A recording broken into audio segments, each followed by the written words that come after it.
फिर राजा निमि ने प्रार्थना करी और कहा कि आप हमें भगवत भक्त का लक्षण बताएं। अथ भागवतं ब्रूत यद्धर्मो यादृशो नृणां यथाचरति यद्ब्रूते यैर्लिङ्गैर्भगवत्प्रिया। आप हमें भगवान के भक्तों के स्वभाव के बारे में बताएं।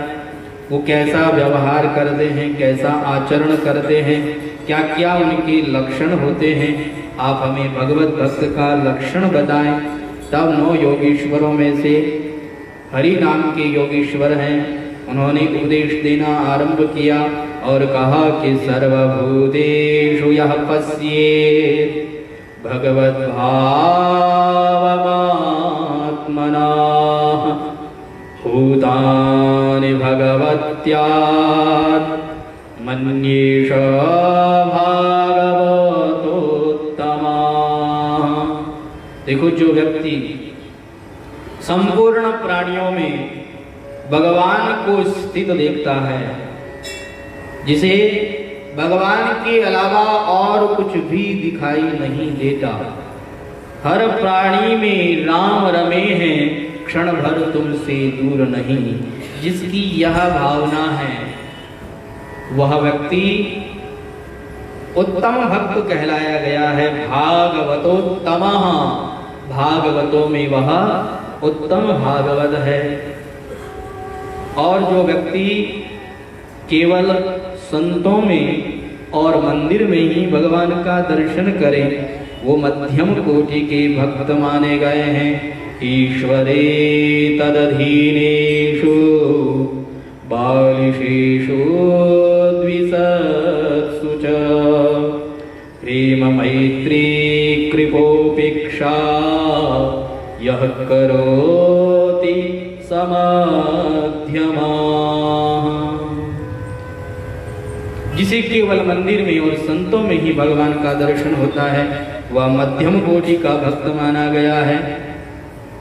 और एक साधारण भक्त होता है, आचार्याम एव हरये पूजाम यः श्रद्धये हते न तद्भक्तिषु चान्येषु स भक्त प्राकृतः स्मृतः।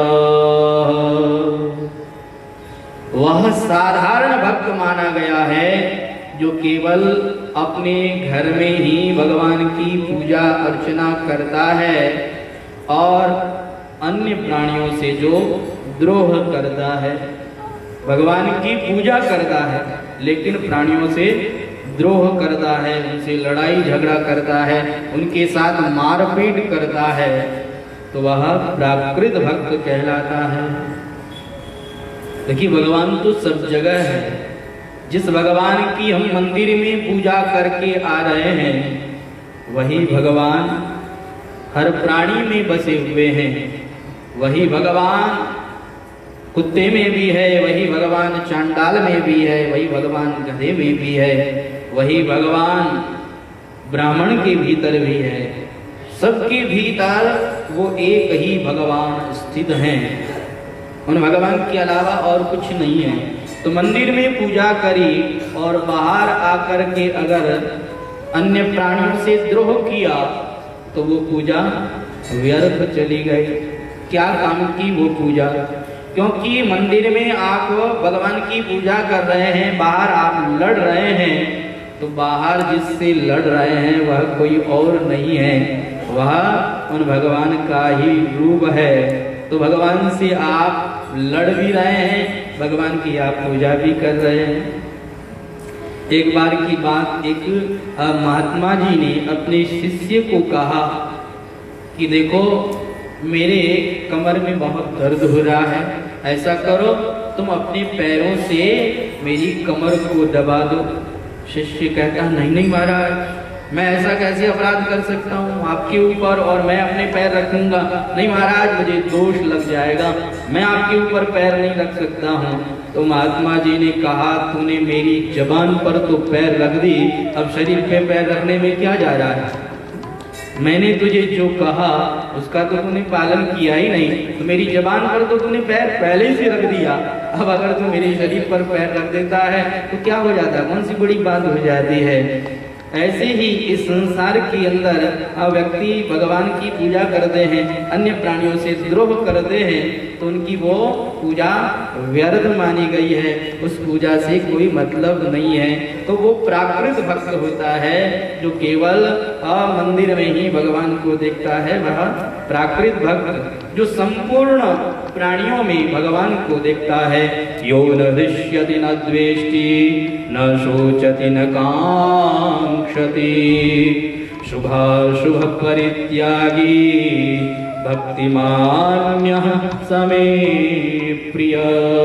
भगवान गीता के 12वें अध्याय के 17वें श्लोक में कहते हैं कि जो किसी से द्रोह नहीं करता, जो किसी से किसी के द्वारा दी गई वस्तु से प्रेम नहीं करता, जो शुभ अशुभ में हर्षित नहीं होता, प्रसन्न नहीं होता, सुखी दुखी नहीं होता, यो न हृष्यति न द्वेष्टि न शोचति न कांक्षति शुभाशुभ परित्यागी भक्तिमान्यः समे प्रियः। ऐसा भक्तिमान पुरुष मुझे प्रिय लगता है। ऐसे भक्तिमान पुरुष से भगवान अत्यंत स्नेह करते हैं, अत्यंत प्रेम करते हैं। भगवान कहते हैं कि जो त्रिभुवन की लक्ष्मी को भी त्याग दे और जो भगवत स्मृति हमेशा बनाए रखे, जिसकी भगवान से कभी तार नहीं टूटती, ऐसा भगवत भक्त तो वास्तव में अग्रणी होता है, वास्तव में भागवतोत्तम होता है। ऐसे भक्त का मैं हमेशा ध्यान रखता हूँ, हमेशा ख्याल रखता हूँ। ऐसे भक्त का मैं योगक्षेम वहन करता हूँ। भगवत भक्त के लक्षण बताए। राजा निमि ने पूछा कि भगवान आप हमें भगवान की माया का स्वरूप बताइए, भगवान की माया कैसी है। तब श्री 9 योगीश्वरों में से जो तीसरे योगीश्वर हैं अंतरिक्ष जी, वो यहाँ उत्तर देते हैं और उत्तर देते हुए कहते हैं, एभिर्भूतानि भूतात्मा महाभूतेर्महाभुज ससजोच्चावचान्याद्य स्वमात्रात्म प्रसेदये। देखो राजन, भगवान का माया का जो स्वरूप है उसका हम वर्णन करते हैं, ध्यान पूर्वक सुने। देखिए, भगवान की माया का कार्य है असत्य को सत्यवत प्रतीत करा देना। माया, मां यानी नहीं होता है, या यानी जो नहीं है उसको सत्यवत प्रतीत करा देना, यही माया का कार्य है। माया के कारण ही जो भगवान है रूप है, वो भगवान हमें दिखते नहीं, और जो संसार नहीं रूप है वो हमें दिखता है, वो हमें सत्य लगता है। यही माया का स्वरूप है सो सुंदर है सदा नहीं सो सुंदर नाय, नहीं सो प्रकट देखिए है सो दीखी नाय। देखिए, जो संसार है वह क्या है? नहीं रूप है। संसार नहीं है, दिखने में आ रहा है, परंतु यह नहीं रूप है। क्षण प्रतिक्षण नाश की ओर जा रहा है। यह संसार बदल रहा है। इसीलिए संतों ने कहा है कि पूरे संसार के लोग बदल रहे हैं। अरे भैया, नदी बहती पुल भी बहता। अब आप कहोगे महाराज नदी बहती है, यह बात तो समझ में आती है, लेकिन पुल भी कैसे बहता है? पुल तो एक जगह है, पुल कैसे बह रहा है? कहा महाराज, अगर पुल नहीं बहता होता तो वह पुल जीर्ण शीर्ण नहीं होता। जो पुल की स्थिति है वैसी ही रहनी चाहिए। कई वर्षों के बाद में पुल जीर्ण शीर्ण हो जाता है, उसके आगे बोर्ड लग जाता है पुल खराब है, आगे रास्ता खराब है, किधर न जाएं, कष्ट के लिए खेद है। अब अगर पुल नहीं बह रहा होता तो वो पुल जीर्ण शीर्ण क्यों हो गया? वो नदी भी बह रही है, पुल भी बह रहा है, सारे संसार के लोग नाश की ओर बह रहे हैं, तो संसार नहीं रूप है, भगवान है रूप है। परंतु भगवान की माया के कारण जो नहीं रूप है वह तो हमें दिख रहा है, और जो भगवान है रूप है वो भगवान हमें दिख नहीं रहे हैं। बस यही माया का कार्य है। और ये जो माया है, इस माया से पार पाना बड़ा कठिन है। भगवान स्वयं गीता में कहते हैं, देवी हेषा गुणमयी मम माया दुरत्यया मामेव ये प्रपद्यन्ते मायामेतां तरन्ति ते। मेरी यह जो देवी माया है, इस देवी माया से पार पाना बड़ा कठिन है। ये दुरत्यय है। देखिए, दुरत्यय, तो दुरत्यय का मतलब है इससे पार पाना बड़ा कठिन है। अब दुरत्यय कह दो चाहे दुलत्यय कह दो, कोई ज्यादा फर्क नहीं है, र और ल का ही फर्क है। और हमारी संस्कृत भाषा में र और ल में कोई विशेष फर्क नहीं बताया गया है। दुरत्यय कहते हैं तो इसका मतलब हुआ बड़ी कठिन है ये माया, इससे पार पाना बड़ा कठिन है। और दुलत्यय कहते हैं तो इसका मतलब यह हो जाता है कि ये माया दो लातें मारने वाली है।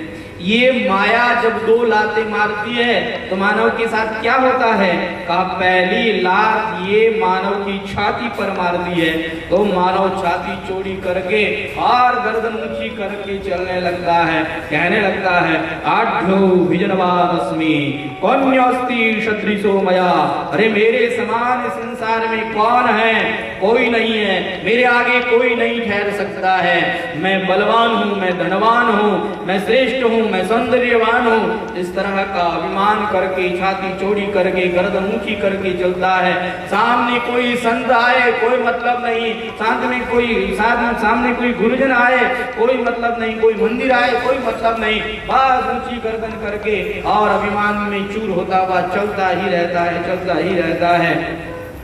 लेकिन ये माया दूसरी लात भी मारती है। दूसरी लात कहाँ मारती है?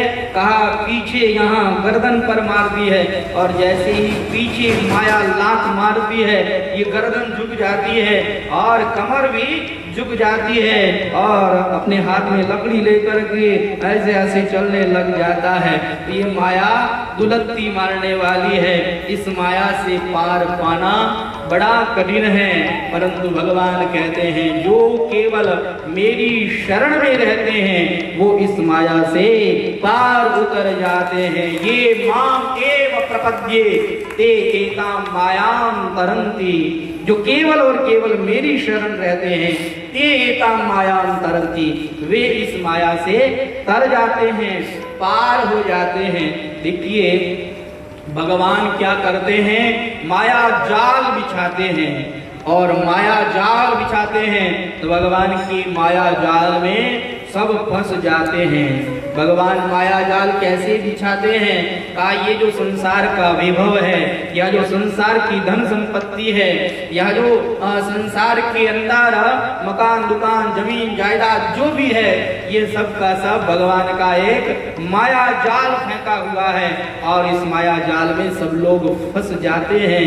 लेकिन जो व्यक्ति भगवान की चरण में गिर जाता है वह माया जाल से बच जाता है। जैसे प्रभु श्री राम जिस समय में वनवास गए, केवट ने प्रभु श्री राम को नाव में बिठा करके उस पार छोड़ा, और जैसे ही उस पार छोड़ा, प्रभु श्री राम को थोड़ा संकोच हो रहा है कि इस केवट को हमने कुछ नहीं दिया। अब प्रभु राम तो वनवासी बने हुए हैं, तपस्वी बने हुए हैं, उनके पास कुछ देने को है ही नहीं। परंतु सीता मैया उनकी मन की बात को भी जान लेती है। पियहिय की सिय जान निहारी, पियहिय की सिय जान निहारी। मनि मुदरी मन मुदित उतारी। मनि मुदरी मन मुदित उतारी। पियहिय की सिय जान निहारी। पियहिय की सिय जान निहारी। मनि मुदरी मन मुदित उतारी। मनि मुदरी मन मुदित उतारी। पियहिय की सिय जान निहारी। अपने पिया के हिय की बात को सिया जी ने जान लिया। देखिए, जो पतिव्रता होती है वह पतिव्रता अपने पति के मन की बात को भी जान लेती है और पति को सुख प्रदान करने के लिए, पति का प्रिय करने के लिए वो अपनी प्रिय वस्तु को भी प्रसन्नता पूर्वक दे देती है। देखिए, कई संसार में माताएं होती है जो अपने पति की सहायता करती है, अपने गहने भी दे देती है, लेकिन कई माताएं गहने देती है तो कैसे देती है? मुदित मन से नहीं देती है, प्रसन्न होकर के नहीं देती है, कहे कि लो हेलो, प्रसन्नता पूर्वक नहीं देती। लेकिन हमारी माता सीता ने मुद्रिका दी है तो वह प्रसन्नता पूर्वक दी है। मनि मुदरी मन मुदित उतारी। मुदित मन से, प्रसन्न मन से उतार करके दी है। और जैसे ही उस मुद्रिका को केवट ने देखा तो केवट तो प्रभु के चरणों में गिर गया। प्रभु, क्या कर रहे हैं आप मुझे माया दिखा रहे हैं। ये सोना, ये क्या है? ये तो माया है। आप प्रभु मुझे माया जाल में फंसाना चाहते हैं। नहीं प्रभु, मुझे बचा लीजिए, मैं तो आपके श्री चरणों का दास हूँ, मुझे अपने चरणों में स्थान दे दीजिए। बार बार केवट प्रभु चरणों में गिर जाता है और भगवान प्रसन्न होकर के उसे भक्ति का आशीर्वाद दे देते हैं। तो जो व्यक्ति भगवान की श्री चरणों में गिर जाता है वह माया जाल से बच जाता है। जैसे आपने देखा होगा, मछली पकड़ने वाले लोग जाल बिछाते हैं और उनकी जाल में सारी मछलियां फंस जाती है, परंतु जो मछली उस मछुआरे के पैर के पास में रहती है वह जाल में नहीं फंसती है, वह बच जाती है। ऐसे ही भगवान ये माया जाल बिछाते हैं। इस माया जाल से अगर बचना है तो प्रभु के श्री चरणों का आश्रय ले लो, माया जाल से बच जाएंगे। जो केवल मेरी शरण में रहते हैं, भगवान कहते हैं, वो इस संसार से पार हो जाते हैं, उन्हें मेरी माया कुछ नहीं कहती है।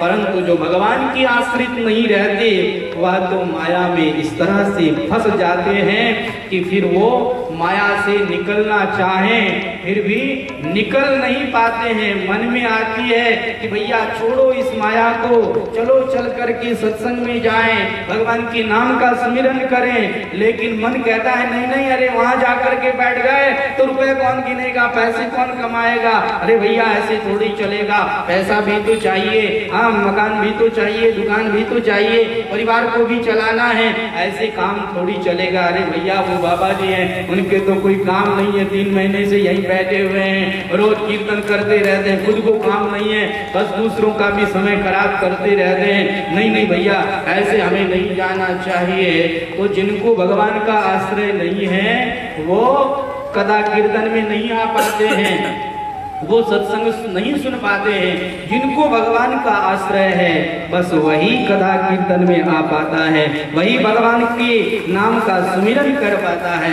इसलिए भगवान के श्री चरणों का तो हमेशा आश्रय ले ही लेना चाहिए। देखिए, जीव मात्र को आश्रय चाहिए, ऐसा कोई प्राणी आपने नहीं देखा होगा जिसको आश्रय नहीं चाहिए। हर प्राणी को आश्रय चाहिए। अब वो आश्रय अलग अलग प्रकार से लेते हैं। कोई भगवान का आश्रय लेता है तो कोई संसार का आश्रय लेता है, कोई माँ बाप का आश्रय लेता है, कोई धन संपत्ति का आश्रय लेता है, कोई इष्ट मित्र का आश्रय लेता है, लेकिन आश्रय तो सब लेते हैं, सबको आश्रय चाहिए, और जिसे भगवान का आश्रय मिल जाता है वह तो इस संसार के अंदर निर्भय हो जाता है। अरे भैया, आप इस संसार के अंदर देखिए, किसी बड़े व्यक्ति का भी आश्रय मिल जाए तो उस व्यक्ति को लगता है आहा, अरे भैया हम कोई कम थोड़ी है। आपने देखा होगा जो रात में चौकीदार घूमते हैं, उन चौकीदारों को भी बड़ी अक्कड़ रहती है। अगर कोई रात में घूम रहा हो तो तुरंत उसे डांट देते हैं, भले ही वो बड़ा आदमी क्यों ना हो। अरे कहाँ जा रहे हो, इस तरह से रात में कहाँ जा रहे हो, बताओ कहाँ जा रहे हो, पहले अपना कारण बताओ, कहाँ जा रहे हो, किधर से आ रहे हो। वह इस तरह से पूछता है, उसको एक अक्कड़ होती है कि हम राज सेवक हैं, हमें राजा ने और इस तरह से चौकीदारी के लिए भेजा है। तो राजा का आश्रय होता है, उसे भी एक अक्कड़ रहती है, वह भी एक निर्भयता पूर्वक रहता है। तो अगर भगवान का आश्रय हो जाए तो फिर कहना ही क्या है। जैसे किसी निर्धन व्यक्ति को कोई धनी व्यक्ति कह दे कि भैया निश्चिंत रहो, तुम्हारे पास पैसे नहीं है, तुम्हें चिंता करने की जरूरत नहीं है, हम तुम्हारी सहायता करेंगे, जरूरत पड़ी तो हम तुम्हें रुपए देंगे, सहायता करेंगे, क्यों चिंता करते हो, हम है ना। अगर धनी व्यक्ति भी निर्धन को ऐसा आश्रय दे दे तो वह निर्धन होने पर भी निश्चिंत हो जाता है। वो कहता है अरे भैया अमुक धनी व्यक्ति ने मुझे ऐसा कहा है, वो मेरी सहायता करेंगे। तो निर्धन भी धनी व्यक्ति के आश्रय से निश्चिंत हो जाता है। तो भगवान तो धनवानों के भी धनवान हैं, सेठों के भी सेठ हैं, राजाओं के भी राजा हैं। अरे भगवान तो त्रिलोकी के मालिक हैं। अगर उनका आश्रय ले लिया तो हम निश्चिंत हो जाएंगे, निर्भय हो जाएंगे। इसलिए हमें उन भगवान का आश्रय ले लेना चाहिए। भगवान गीता में अपने आप को सुहृद बताते हैं। भगवान कहते हैं सुहृदम सर्वभूतानां ज्ञात्वा मां शांति पृच्छति। जो व्यक्ति मुझे सुहृद जान लेता है वह शांति को प्राप्त कर लेता है, फिर उसको कोई चिंता नहीं रहती है। सुहृद किसे कहते हैं? सुहृद उसे कहते हैं जो बिना किसी कारण के दया करता है। जैसे किसी ने हमारा भला किया तो हम भले के बदले में सामने वाले का भला करते हैं। अभी तो भैया क्या बताएं, कलयुग चल रहा है, आप किसी का भला भी करो तो सामने वाला तो उस ऋण को भी भूल जाता है, उस उपकार को भी भूल जाता है। पुराने समय में अगर किसी का ऋण हमारे ऊपर रह जाता तो हम सदा उसके ऋणी रहते थे। हम कहते थे कि देखो इनके परिवार का हमारे परिवार पर बहुत ऋण रहा है, इसलिए हम इनके आगे नहीं आ सकते हैं, हम इनको कुछ नहीं कह सकते हैं। तो ऋणी रहते थे, उपकार के बदले उपकार करने की भावना रखते थे। तो हम संसारी लोग उपकार के बदले में उपकार करते हैं, लेकिन अगर किसी ने हमारा अहित किया हो तो क्या हम उसका उपकार करेंगे? हम कहेंगे नहीं, उसने मुझे गाली दी, उसने मेरा बुरा किया, नहीं छोड़ूंगा मैं उसे, देख लूंगा मैं उसे। हम इस तरह से उसको उसका बुरा करने की सोचते हैं।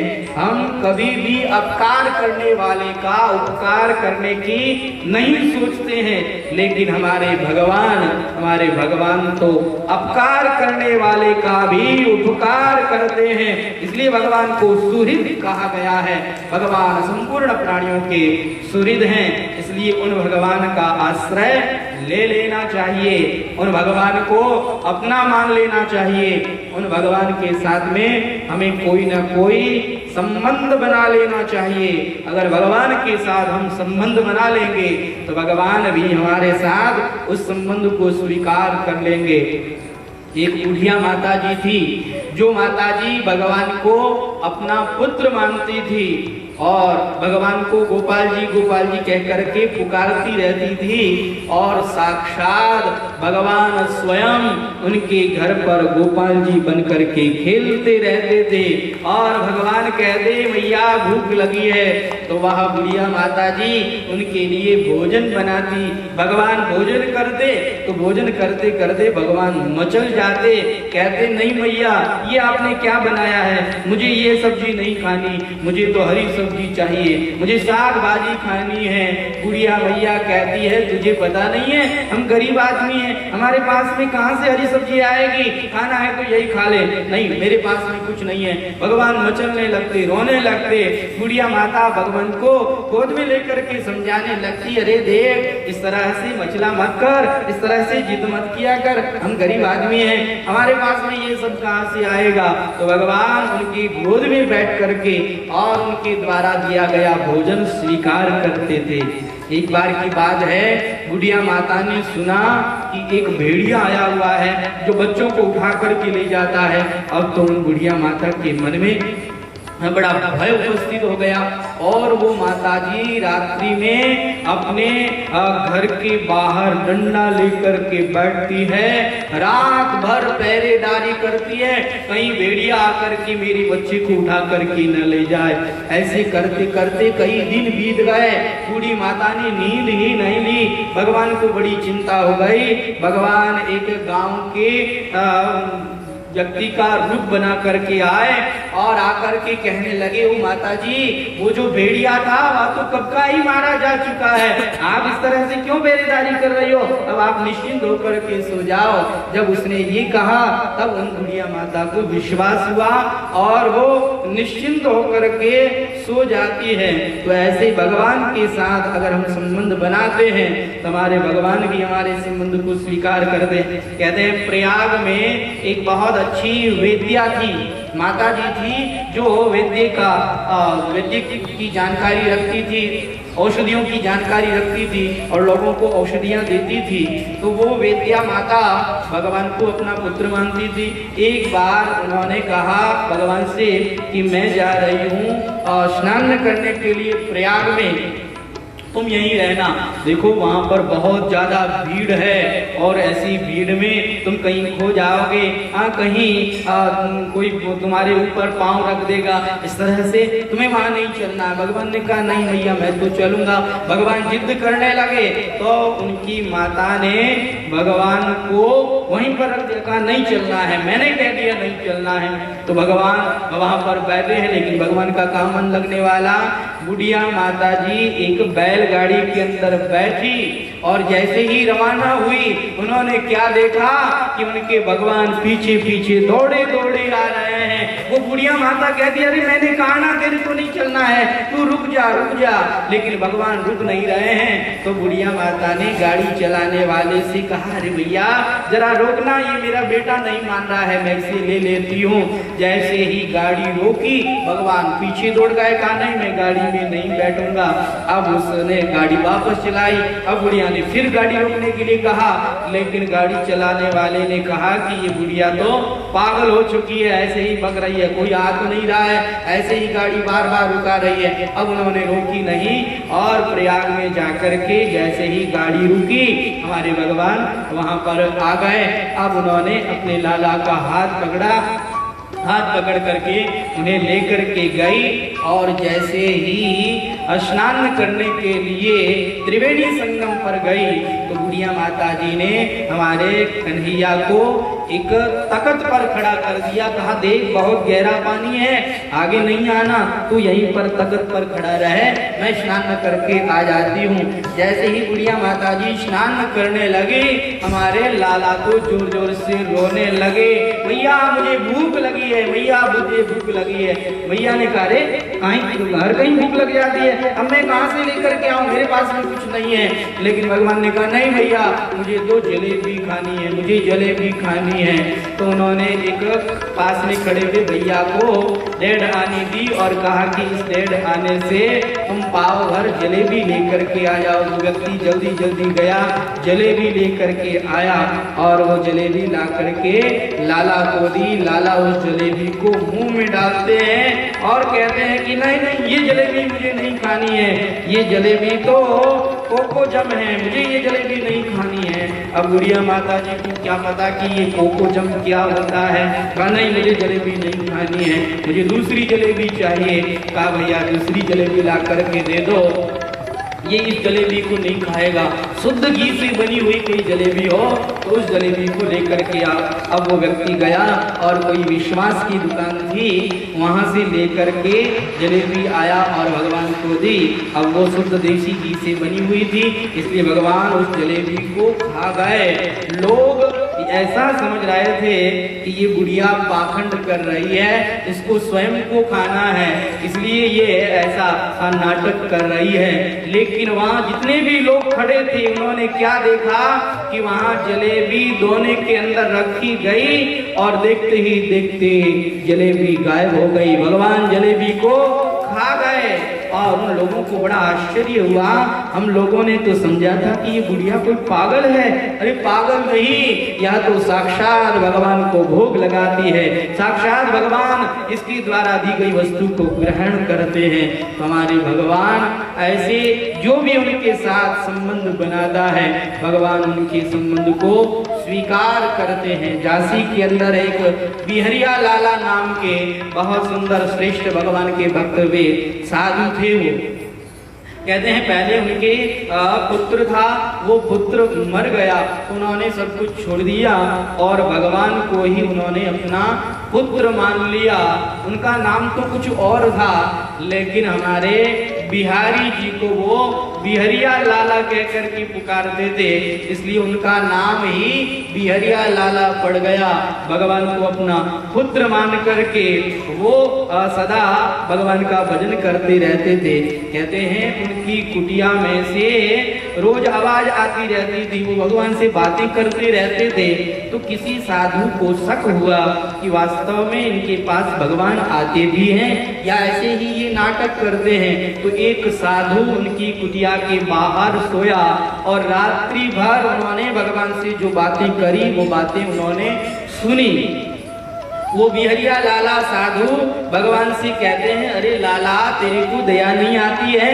अरे देख मैं बूढ़ा हो गया हूँ और तूने किस तरह से अपने पैरों को मेरे पेट में डाल दिया है। देख मेरे पेट में दर्द होता है, जरा अपने पैरों को हटा ले।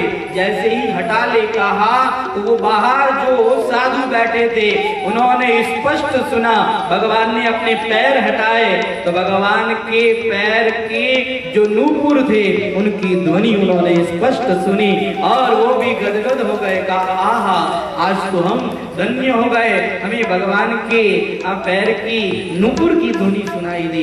तो ऐसे ऐसे भी भगवान के भक्त होते हैं जिनके साथ भगवान सदा मौजूद रहते हैं। अरे भगवान को आने में देरी नहीं लगती है, हमारी पुकारने में देरी हो रही है। अगर हम भगवान को पुकारे, हम भगवान की आश्रित हो जाएं, तो भगवान तो हमारे यहाँ आने के लिए तैयार बैठे हैं।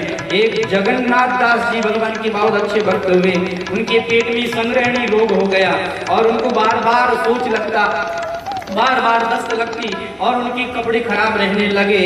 तो भगवान स्वयं आए और भगवान ने स्वयं ने उनकी सेवा करी और उन्होंने पूछा कि आप कौन हैं? तो भगवान ने कहा कि आप जगन्नाथ दास हैं। तो मैं साक्षात जगन्नाथ हूँ, इस जगत का स्वामी हूँ और तुम्हारी सेवा करने के लिए यहाँ आया हूँ। कहा मेरी सेवा करने के लिए आप आए हैं? कहा और कौन करेगा आपकी सेवा? आप मेरे आश्रित हैं तो मैं ही आपकी सेवा करूंगा। भगवान स्वयं उनके कपड़े धोते और भगवान स्वयं इस तरह से उनकी सेवा करते।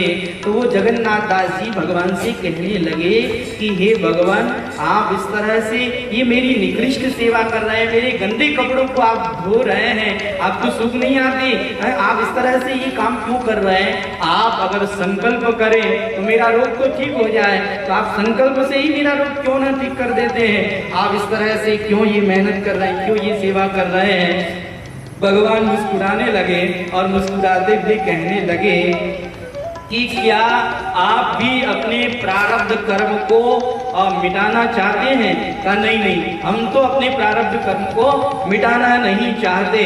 कहा आप मेरे भक्त हैं और भक्त की चाहना पूर्ण करना ये मेरा कर्तव्य बनता है। जब आप ये नहीं चाहते कि आपका प्रारब्ध कर्म मिटे तो मैं आपका प्रारब्ध कर्म क्यों मिटाऊं? मैं नहीं मिटाऊंगा, बस मेरे से जो हो सकेगा मैं अपने हाथों से आपकी सेवा कर दूंगा। तो इस तरह से अगर हम भगवान से लगे रहेंगे तो हमारी बिगड़ी बन जाएगी, हमारे सारे काम बन जाएंगे। इसीलिए संतों ने कहा है हरि से लगे रहो भाई, प्रभु से